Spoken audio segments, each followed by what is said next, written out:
Hello friends, स्वागत है आपका मेरे यूट्यूब चैनल मार्केट ज्ञान में। आज की इस वीडियो में हम बात करने वाले हैं यस बैंक के बारे में। यस बैंक से रिलेटेड दो बड़ी इंपॉर्टेंट अपडेट निकल कर आ रही हैं। वो अपडेट तो मैं आपके साथ इस वीडियो में शेयर करूंगा ही, लेकिन साथ के साथ आज हम इस वीडियो में पूरी तरीके से डिस्कस करेंगे एक एक पैरामीटर्स को कि इन पर्टिकुलर अपडेट से क्या कुछ जो है वो बैंक को मदद मिलने वाली है और क्या फायदा जो है वो आने वाले टाइम में आपको यहाँ पर देखने को मिल सकता है। अब आपसे बस इतनी सी रिक्वेस्ट है कि अगर आपको चैनल की वीडियो जो अच्छी लग रही है तो प्लीज आप सबसे पहले चैनल को सब्सक्राइब कर लीजिए, और अगर आपको वीडियो में दिया गया कंटेंट अच्छा लगे तो लाइक और कमेंट में अपने ओपिनियन जरूर मेंशन करिए। तो चलिए वीडियो स्टार्ट करते हैं। सबसे पहले बात करें अगर हम यहाँ पर यस बैंक की क्लोजिंग के बारे में, तो अभी भी यस बैंक फिलहाल 23 रुपए से नीचे है, जो कि अपने आप में एक इंपॉर्टेंट लेवल बन जाता है। यानी कि 23 फिलहाल का सबसे ज्यादा इंपॉर्टेंट लेवल जो है वो बना हुआ है। एंड जब तक ये लेवल यहाँ पर सस्टेन नहीं हो पाता है तब तक आप एक्सपेक्ट मत करना कि कोई बड़े लेवल्स आपको देखने को मिलेंगे। यानी कि ओवरऑल देखा जाए तो यहाँ पर यस बैंक के लिए 23 का लेवल अभी सबसे ज्यादा जो मेन है वो बनते हुए नजर आ रहा है। फिलहाल में ये जो हफ्ता गया है वो स्टॉक के लिए थोड़ा सा नेगेटिव है, लगभग 0.92% के आसपास, और पिछले एक महीने के अंदर 4% का करेक्शन आपको स्टॉक के अंदर देखने को मिल जा रहा है। पिछले 6 महीने में थोड़ा बहुत पॉजिटिव जरूर नजर आएगा और एक साल में भी थोड़ा बहुत पॉजिटिव जरूर नजर आ रहा है, लेकिन अभी फिलहाल में मोमेंटम बनना चालू हुआ था और स्टॉक जो है वो अपना 25 रुपए के लेवल से भी ऊपर के लेवल पर चला गया था। लोगों को उम्मीद है जो है वो थोड़ी सी होनी चालू हो चुकी थी कि यस बैंक में कुछ बड़े लेवल्स देखने को मिलेंगे, लेकिन फिलहाल में जिस अकॉर्डिंग चीजें हैं अभी ओवरऑल मार्केट को बेटर होना पड़ेगा, तभी यहाँ से चीजें जो है बेटर होते हुए नजर आने वाली है। अब बात करते हैं एक एक करके जो बड़ी अपडेट्स निकल कर आ रही है उन पर, और जिसमें सबसे पहली जो और इंपॉर्टेंट अपडेट है वो ये है कि यस बैंक की जो रेटिंग है उसमें आपको एक बड़ा अपग्रेडेशन देखने को मिल रहा है। जी हाँ, क्रिसिल ने यस बैंक की टायर 2 बॉन्ड्स और इंफ्रा बॉन्ड्स की रेटिंग में काफी बड़ा अपग्रेडेशन कर दिया है, और यहां से अपने आप में ही काफी अच्छी और इंपॉर्टेंट न्यूज बन जाती है यस बैंक के लिहाज से, क्योंकि आने वाले टाइम में इस चीज का इम्पैक्ट जो है वो यस बैंक की या फिर जिसकी भी रेटिंग में अपग्रेडेशन होता है उसकी फंड रेजिंग एबिलिटी को काफी हद तक बढ़ा देता है।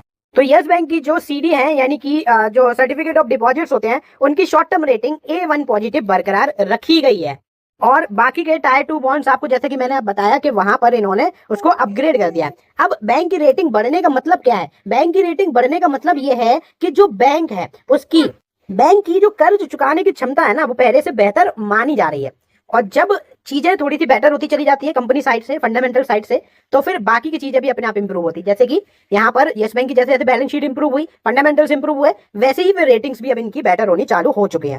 और जैसे ही किसी भी बैंक या एनबीएफसी की जब भी रेटिंग इंप्रूव हो जाती है ना, तो इससे जो इन्वेस्टर्स हैं, जो मार्केट है, उसका भरोसा भी उस पर्टिकुलर कंपनी और बैंक पर बहुत बेटर हो जाता है पहले के कंपैरिजन में, और वही यहाँ पर यस बैंक के साथ होते हुए नजर भी आ रहा है।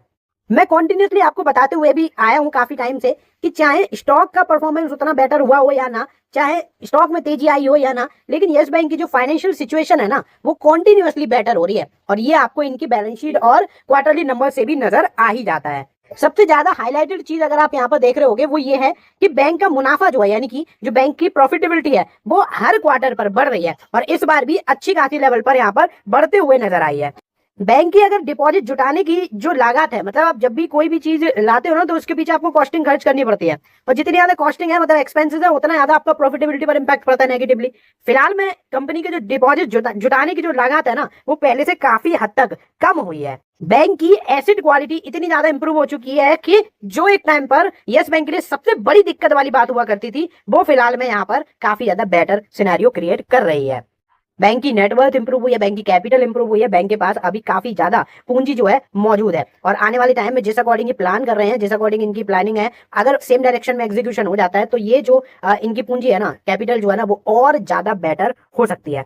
अब देखो यहाँ पर मैंने आपको ये तो बता दिया कि कंपनी की जो रेटिंग है वो इंप्रूव हो गई है, मैंने आपको बाकी के रीजंस बता दिए। जो मेन रीजन है ना यस बैंक की रेटिंग इंप्रूव होने के लिए, उसके पीछे का रीजन है एसएमबीसी। ठीक है, फिलहाल में इस पर कोई ज्यादा फोकस कर नहीं रहा है, लेकिन जापान का जो एसएमबीसी है ना वो अब यस बैंक का सबसे बड़ा शेयर होल्डर है इस टाइम पर। ठीक है, मतलब सबसे बड़ा स्टेक होल्डर आपको यहाँ पर एसएमबीसी देखने को मिल जाता है, और इससे कंपनी को फायदा भी हो रहा है। क्रिसिल जिसने रेटिंग इंप्रूव करी उनका मानना है कि एसएमबीसी आने वाले टाइम में बैंक का जो है वो पूरी तरीके से साथ देने वाला है, और अगर आने वाले टाइम में कोई भी फाइनेंशियल क्राइसिस होता है या कैसी भी सिचुएशन थोड़ी सी भी मुश्किल वाली आती है तो एसएमबीसी की समर्थन आपको पूरी तरीके से यस बैंक को मिलते हुए नजर आने वाला है, क्योंकि स्टेक ही उनका इतना ज्यादा है कि अगर कुछ गड़बड़ होती है तो वो भी अफोर्ड नहीं कर पाएंगे। फिलहाल में बैंक ने जो अपना आरओए है वो 1 के ऊपर मेंटेन करा हुआ है, जिसकी ये लोग काफी टाइम से जो ट्राई भी कर रहे थे, बैंक की जो कमाई है, जो इनकम है, उसमें इंप्रूवमेंट हुआ है। फाइनेंशियल ईयर 25 में 0.6% थी, फाइनेंशियल ईयर 26 में 0.8 है, और क्वार्टर 1 में ये 0.9 पर पहुंच गई है, जो कि अपने आप में काफी बड़ी बात है।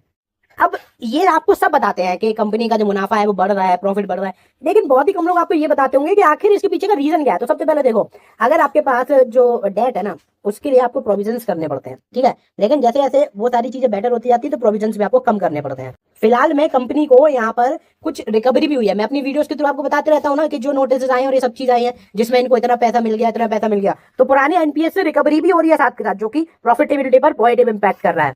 कंपनी की इंटरेस्ट इनकम के साथ साथ दूसरी इनकम यानी अदर इनकम भी काफी बेटर तरीके से बढ़ रही है।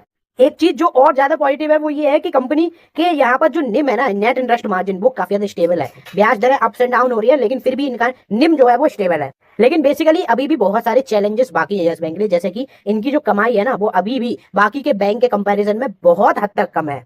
और एसएमबी की बीसी के साथ अगर आप यहाँ पर देखो, इस चीज को इंप्रूव किया जा सकता है, ना केवल इंडिया में बल्कि यहाँ पर जो यस बैंक का ग्लोबल नेटवर्क है वो भी बेटर हो सकता है। इससे डिपॉजिट्स और बाकी सारी चीजों में भी इंप्रूवमेंट आ सकता है। तो ये है फिलहाल में सारी अपडेट्स जो निकल कर आ रही थी यस बैंक से रिलेटेड, मैंने आपके साथ इस वीडियो में शेयर कर दिया है। बाकी आप कमेंट में अपने ओपिनियन जरूर बताइए। फिलहाल वीडियो में बस इतना ही। वीडियो अगर आपको अच्छी लगी हो तो प्लीज एक लाइक और चैनल को सब्सक्राइब जरूर करिएगा। धन्यवाद।